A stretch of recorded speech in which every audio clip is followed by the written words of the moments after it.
Endwalker's big day. Final Fantasy XIV breaks records. Yoshi P nails it. And my highlights. I don't think Bellular got to be in the media tour, right? I don't remember. Either way, the break records part is because Final Fantasy XIV became the most profitable Final Fantasy game ever. You guys know that this small little franchise called Final Fantasy, you know, it's got a couple of games on there. You know, some people know about it. Final Fantasy XIV became the most profitable video game in that fucking franchise. So we're going to watch this one. We'll watch the other Bellular video. Wow, the media tour embargo has lifted and our side of the internet has absolutely exploded. Especially Mr. Happy's channel. It blew up with a huge stack of new videos. Every site basically that's MMO adjacent is dropping out articles, and YouTube has been flooded with interviews with Yoshi P and stacks of footage. The excitement around this event was genuine. Like I'm not even joking.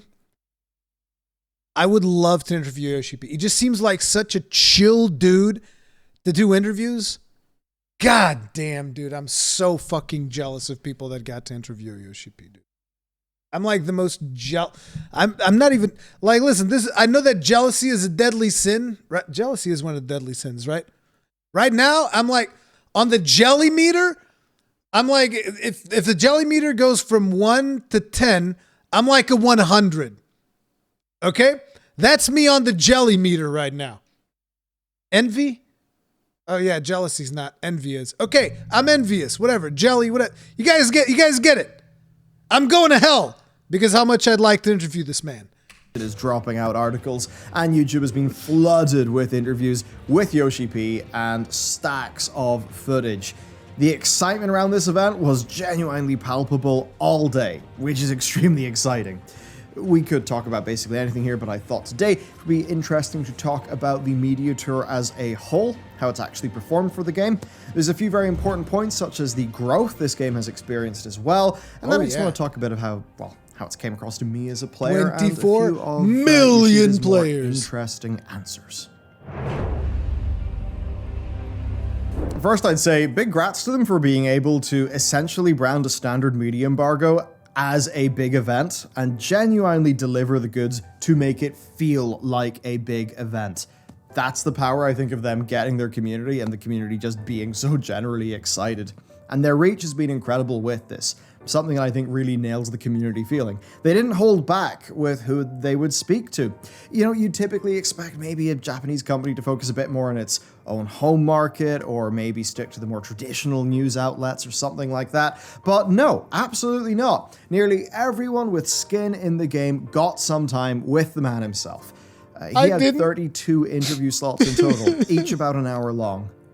That's a lot of time. Leonie and Shenpai, I think, was the last one. It's extremely generous.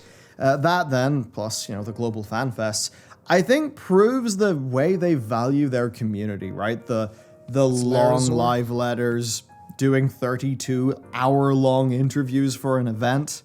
Imagine a developer holding an event for over like 7 hours where they're just talking about the video game.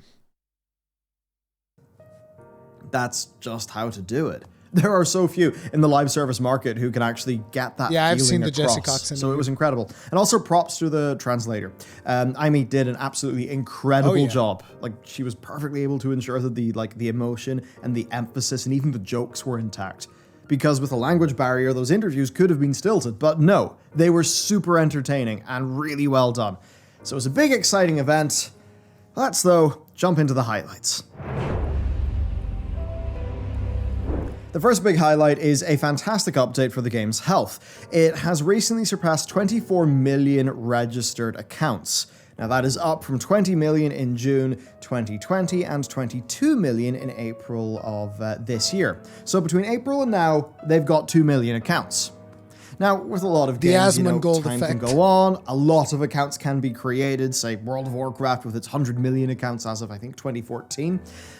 But the thing here is that 2 million came in a really, really tight amount of space when that hype campaign was really, really exploding. And I would not at all be surprised if there is an extremely high conversion to paid subscribers. I mean, anecdotally, we all know that's going on. So I think this all just means that it's at the top of its game. The timings of all of this stuff could not have worked out better, and certainly the power of a meme-worthy free trial. And held a message for misogyny. Allow will post it to chat. Stop trying to make me want to activate my account, you cunt. Apparently, the insult "you cunt" is misogynistic.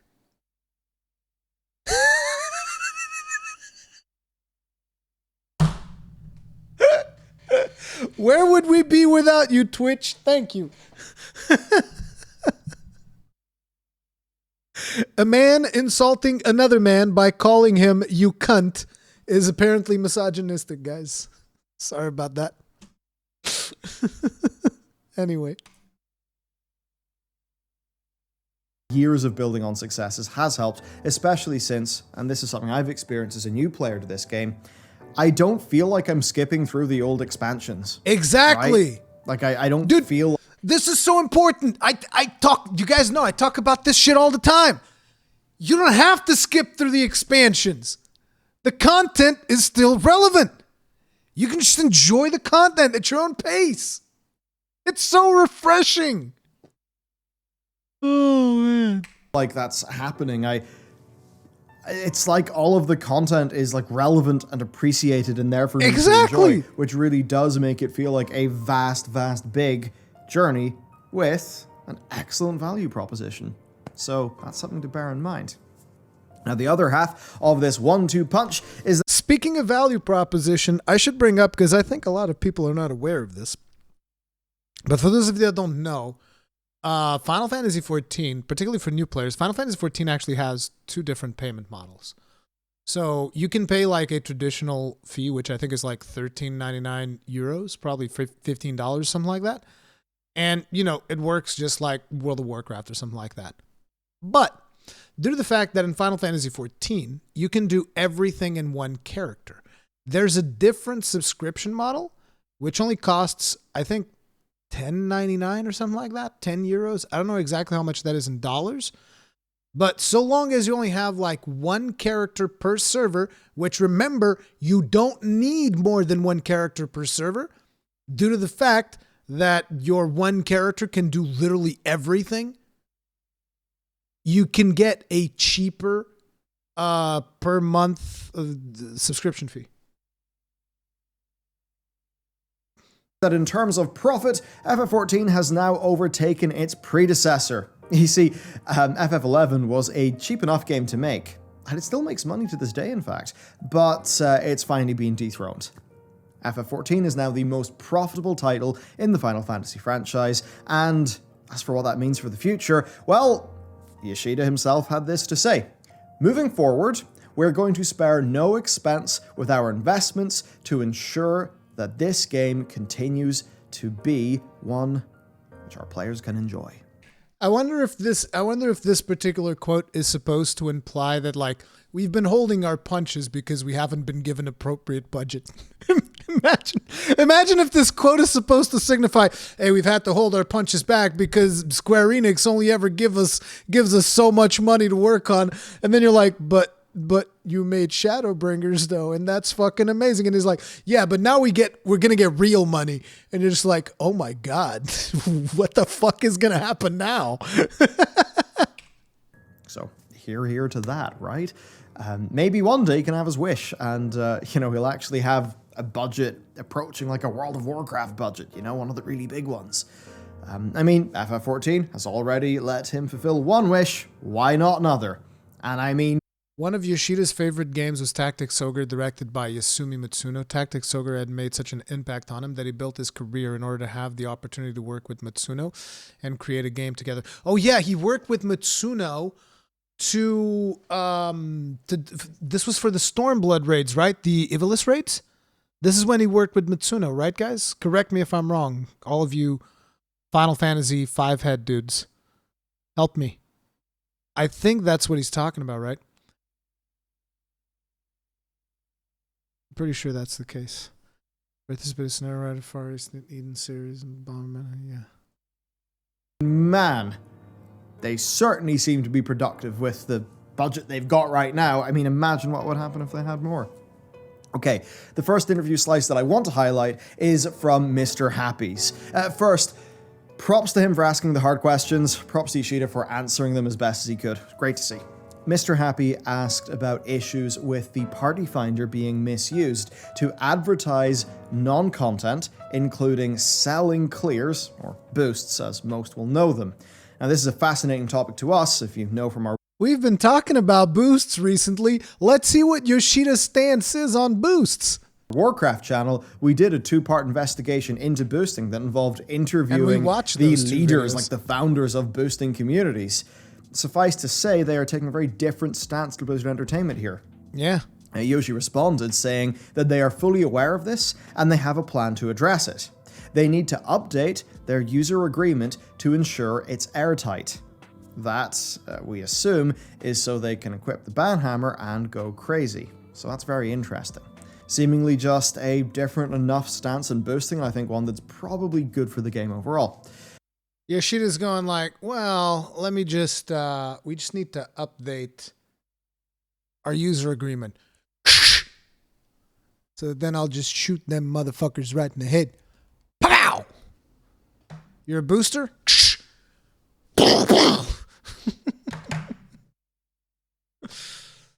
Now that said, after the interview, I do understand that some healer mains, mainly in the higher end, are not unanimously happy with overall healer design right now in the game. And also, there are question marks over how the devs think about and approach some combat problems from a high ping situation. A good example, not one I've ran into yet because my machinist is only level 35, but whenever double weaving becomes like super impactful and, a few other things as well. That, ping can be an issue, and then the community has got its own solutions to that are, not necessarily sort of all above board.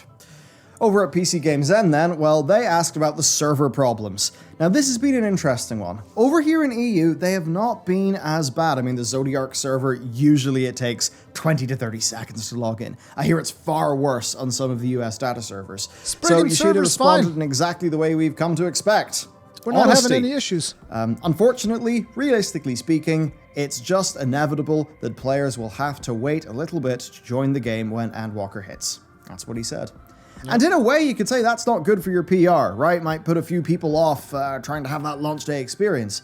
But being honest about it is good. That is good PR, and long-term, it fosters the relationship you want with your customers. Then with Drac Gamestein, Yoshi P ended up getting into a really long and deep discussion about the gameplay design of the monk. Basically, he really understood the chakra problem that he highlighted, bounced around some ideas, and then said that he would talk to the team about it. And seeing a conversation, I mean, it's a great conversation, so check it out. You can almost see the gears sort of turning in his, in his dev brain. And to me, it's just really refreshing to see that sort of thing be talked about at length in a dev interview. I thought that was really cool, and hopefully Drac's suggestion lets monks. Imagine someone going up to Ian Hazacostas and asking him like, hey, Ian, what'd you think about the state of warrior tanks at the start of Shadowlands? And Ian just goes like, I don't know, I thought they were pretty good.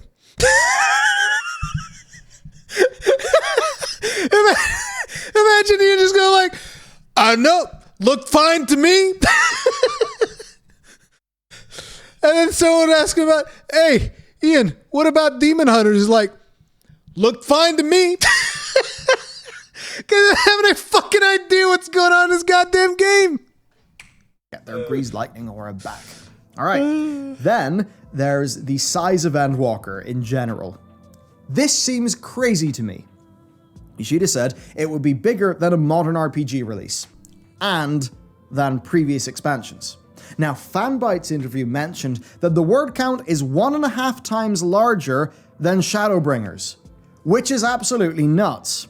Easy Allies then also asked some interesting questions, including the world first clears of content and if they have any plans to promote that.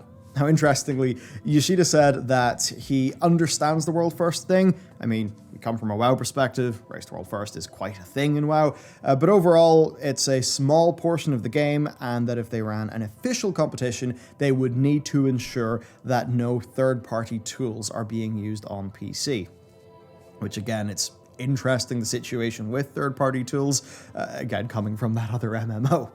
Another question then was about PvP. Specifically, rival wings having low participation. And Yoshida had a very well thought out answer about that, about PvP, and basically their side of things from user expectations and observation, where it hasn't been something with massive participation and desire, as well as him providing some context on their plan to push PvP in a new way later on. But we're WoW players, at least originally, so what's he been saying about the comparisons that have happened? Well, it's actually very interesting. So, to PC Gamer, he said, "I'm afraid I'm not really fond of that trend of people saying, oh, this person And then in the Asmongold interview, he fucking slammed them, dude. He fucking slammed them into the fucking dirt about the more extreme behavior that happens there. And I think that... Dude, in Asmongold's interview... Like, it was just a legit teabag, okay? Yoshida fully dipped his nuts right into Bobby Kotick's mouth. Just like, bloops. Definitely is fair. It can get really pumped up. One of the things he talked about was people feeling like they're stuck to a single game and then getting backlash for swapping, games from fans. He even suggested that it's a good thing to return to old favorites, to re-recognize the things that maybe you'd taken for granted originally. And that's absolutely the thing. And especially as time goes on for me, yeah, I'm going to dabble in a new WoW expansion. Yeah, I'm going to do the same with FF, and maybe I'll throw in a bit of ESO or something like that on the side. I think that is the best way to play games. He even said it's wonderful that players are taking breaks from FF14 to go and play New World. Exactly. So overall, Look at that attitude. Look at that attitude. It's like, oh, I think it's great that players take. And I've seen this because I saw the Asmongold and Rich interview. He talks about this all the time, about how it's important for players to take breaks and play other video games. And I think that is just fucking awesome. Because if you think about it, it goes back to, like, earlier we were talking about, World of Warcraft and stuff, and I was telling people how important it is for you to exit a game on a high note. Because you exit the game because you're still on a high note, you're not burned out, you're having fun, you leave the game on a high note, you take a break, you're excited to come back. Whereas every time that I've quit WoW, it's like a low note. It's like, fuck, I didn't get the loot I wanted. I'm so fucking mad. This stupid ass weekly garbage ass box, or fuck, this raid sucked, or fuck, this thing annoyed me. You stop playing on that low note, and the last thing you think about is like coming back. As a matter of fact, at that point in time, your brain just made a mental note of like, man, the dopamine hits this game gives me are fucking terrible. I never want to come back. Whereas in 14, you leave on that high note because the game is prepared for you to just like come in and go out at your leisure. You just play, and then you stop playing, and then you come back, and you don't waste your time. You don't feel like you're getting jerked around. It feels great, dude. He thinks people should play more games. Here's a quote. "It's a new kind of stimulation, so it keeps us fresh." Yeah, I think that's true. And it's best summed up by him calling himself a game-loving old man in another interview. And it's something where, like, I agree, Matt agrees, our whole team agrees, and especially from running MMO coverage for a long time, becoming a mono gamer is a real risk in the MMO genre. And it can kind of teach you the sensibilities and the habits of one specific game. And that can make it really hard to explore and enjoy the other things that gaming has got to offer. And you do it too much. Yeah, Bellular, why are you only level 35?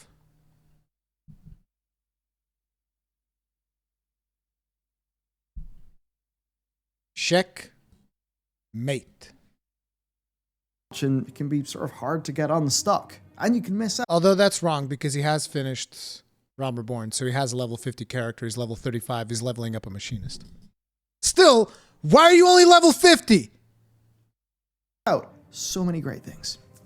And to finish off the interview stuff then, let's talk about him speaking to Asmongold and Rich. That was fun. And also came across really well, because he opened it up by expressing well wishes for Zach's mother, and on a lighter note, congratulating Rich on getting double legend. And it's just one of those touches where it's lovely to see that he is paying attention clearly to the people. Dude, imagine all of those people on Reddit that were mad about Rich getting legend first time around.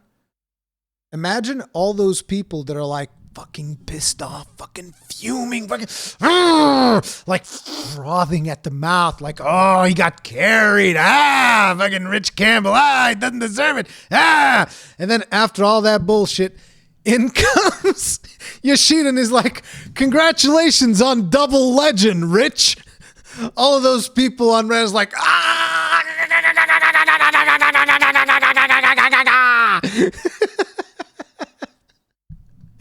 like, they're so fucking mad. That he's speaking to.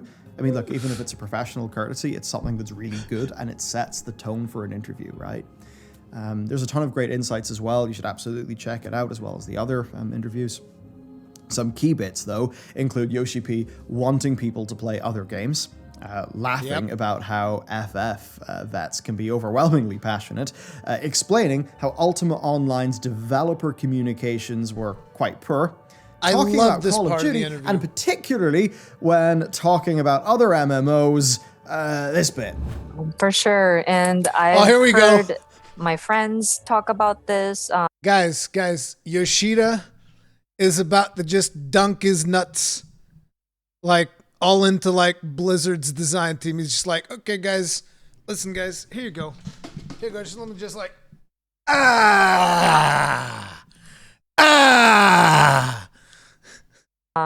And I feel it sometimes too, with some MMOs. They wonder, do these developers even play their own game? Yeah. Wait. I think we need to hear that again. Come again, Amy? I'm sorry. I didn't hear that right. Wait, can you repeat that, please? They wonder, do these developers even play their own game? No, that still didn't register. Can we go one more time, please? They wonder, do these developers even play their own game? Yeah. Talk about this, and I feel it sometimes too, with some MMOs. They wonder, do these developers even play their own game? No, they don't. Sorry, Amy. They don't. Yeah, that's yeah. Yeah. Now I guess it's time to talk about the new Endwalker stuff that we saw. So obviously the first things are of course the Reaper and the Sage in action. The Reaper job looks seriously fantastic. It just looks really cool. You can tell the effort they went to ensure that like it's another melee DPS, but it's one that feels special without stepping on toes. As for Sage, well, look, I don't understand it at all, but it looks cool. So for the new Bard stuff, doesn't impact me much because I don't really play Bard anymore, but the song change, up to 45 seconds seems good, and Matt does seem to be quite happy about that. Ninja, their new stuff looks really fun, so I cannot wait to get stuck into that. And for Machinist, gets a chainsaw, and that's the alt job I'm leveling right now. Shotgun! Seems to me that really most of the changes across the jobs are minor and are upgrades, and almost unanimously. I'm sorry, sir. I can't hear you over the sound of how awesome my 4-piece Confetti combo is. Also, I can't hear you over the sound of all the regens I'm getting. Woo! Paladin's already the best fucking class. It's about to be even better. It is what it is. See, that's the title of this stream. It is what it is. Seem to be welcome, so that is mostly good news across the board. There's another thing I can't understand though. The new job gear sets are absolutely gorgeous, and the more I see, the more I understand why glam is the true end game indeed. Of course. New areas, I obviously have no context for. Dude, that samurai as per is usual, so they emo. do seem to be the usual very high standard. Technically, you could say there's one or two things that are a bit dated.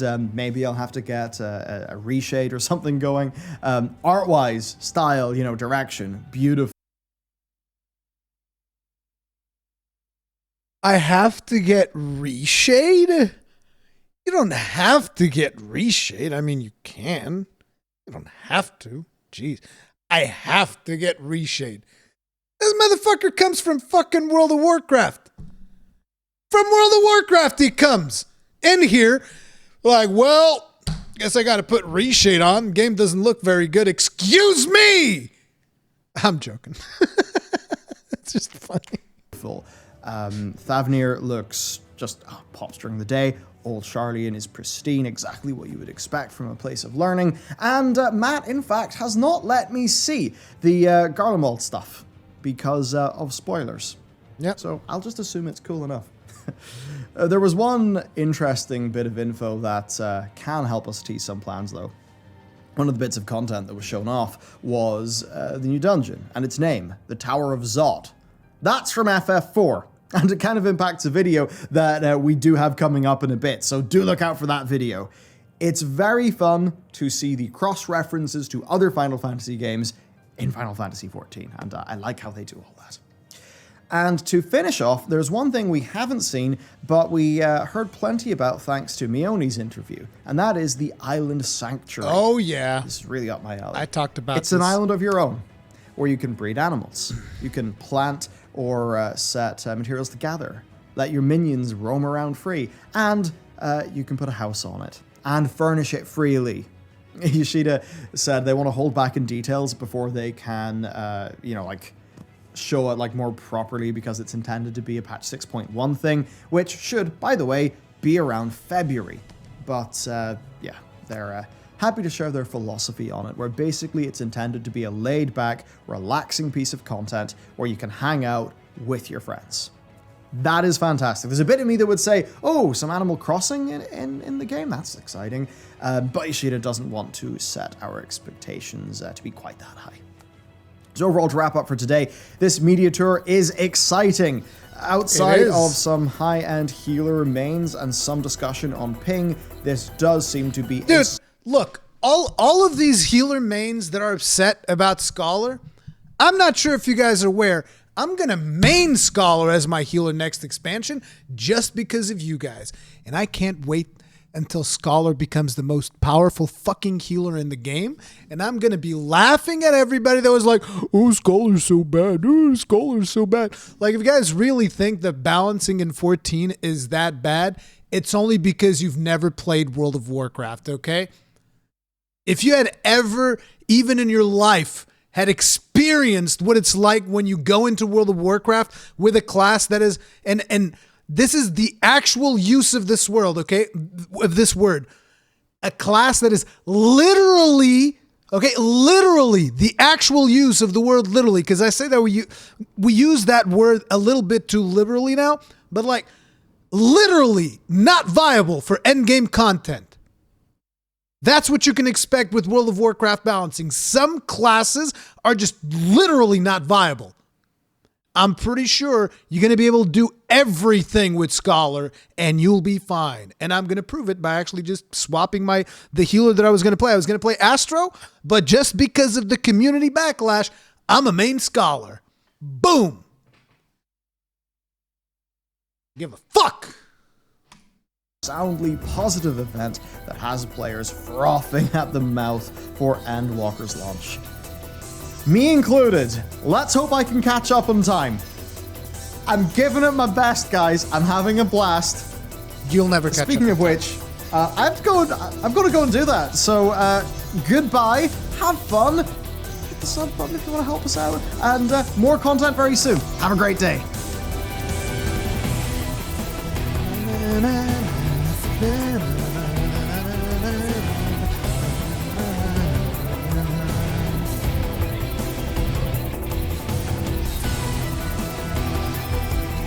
Friggin' Bozja, dude. People underestimate the move speed buff. It can fix people boo-boo and telegraph a lot. Yeah, it can. People are underestimating that a lot. Just yesterday, I was doing a raid and I was like, man, that speed buff would have saved our asses right there. It's I'm not joking when I genuinely believe that the Scholar is going to be solid as fuck. Like, in a way I'm doing it because of the community being like all poo-poo on Scholar, but in another way, I actually already liked the Scholar a lot. The main reason I was playing the Astro is because I thought Astro looked easier to play than Scholar, and I don't want to like dedicate too much to being a healer. Like I could also say that White Mage is probably the easiest of all, but like I like the idea of the Astro cards, but you know, having played more Scholar over the last few days, I'm just getting more and more into it. Like I really, really like Scholar. So it's just like whatever. Oh man. Then too bad I just realized that I'm here just for Ruri's passion over this. Dude, it's like a lot of this reaction stuff just gives me an avenue to be able to talk about MMOs, which is something that I haven't been able to talk about in the main channel for God knows how long, and I like talking about it. Yeah, I don't think Bellular is catching up, but at the same time, I don't think he should even be trying to catch up, because like I started playing 14 shortly after Shadowbringers came out. I didn't even try to catch up. I was like, fuck it. I'm just going to enjoy the game. And I had a much better experience playing it like that than like stressing out over, oh, you gotta get you. Because again, people need to remember Final Fantasy XIV is not just about the last expansion. It's not just about, yeah, sure, the last expansion, Endwalker is probably going to be fucking amazing. But guess what? So's Heavensward. So's Shadowbringers. And for a lot of people, so's Stormblood. I didn't think Stormblood was amazing. It was pretty good still. I still really liked it, but, you know, but it's like, that says a lot when you think about it. It's like, oh man, Endwalker's going to be awesome. Most likely, yeah, but so is Shadowbringers, and so is fucking Heavensward. All of that stuff matters. Don't rush through it. Enjoy it. The journey, exactly. The journey is what matters.